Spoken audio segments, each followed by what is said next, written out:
أنا لما كنت صغير كنت مقتنع إن العالم ده كله عبارة عن ملعب كبير معمول عشاني أنا بس، وكنت فاكر إن الراجل العناب حقيقي وموجود في بولاق، وإن الكرتون ده واقع بيحصل في مكان تاني، بس إحنا مش عارفين نروح له. كنت طفل عفريت بزيادة، ما بيفصلش، وبحس إن اليوم 48 ساعة من اللعب والتنطيط. وفاكر في مرة إني شفت الحلاق بيحلق لبابا بالموس، فقلت لنفسي طب ما الموضوع سهل، أهو إيه الصعب؟ يعني استنيت لما البيت كله نام ودخلت الحمام وجبت مقص الخياطة بتاع ماما اللي كان محرم علينا نلمسه، وبكل ثقة قررت أعمل لنفسي قصة زي بتوع الممثلين.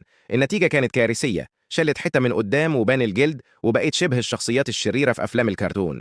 طبعا لما صحيوا الصبح ماما قعدت تصوت، وبابا ما كانش عارف يضحك ولا يضربني، وانتهى بيا الحال محلوق زيرو لمدة شهرين.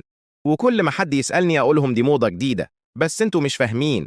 وفي مرة تانية قررت ألعب استغماية مع ولاد الجيران، وبما إني كنت فاكر نفسي سبايدر مان قررت إن أحسن مكان أستخبى فيه هو المنور. طبعا اتحشرت وفضلت واقف على مواسير المية وأنا مرعوب لحد ما الجيران كلهم اتجمعوا، وبابا جاب سلم وشالوني وأنا بعيط وبقولهم أنا كنت بشوف المحبس شغال ولا لأ. فأنتم يا جماعة تتمنوا الطفولة ترجع ولا عايزين تفضلوا كبار؟ ولو الطفولة رجعت هتعملوا إيه؟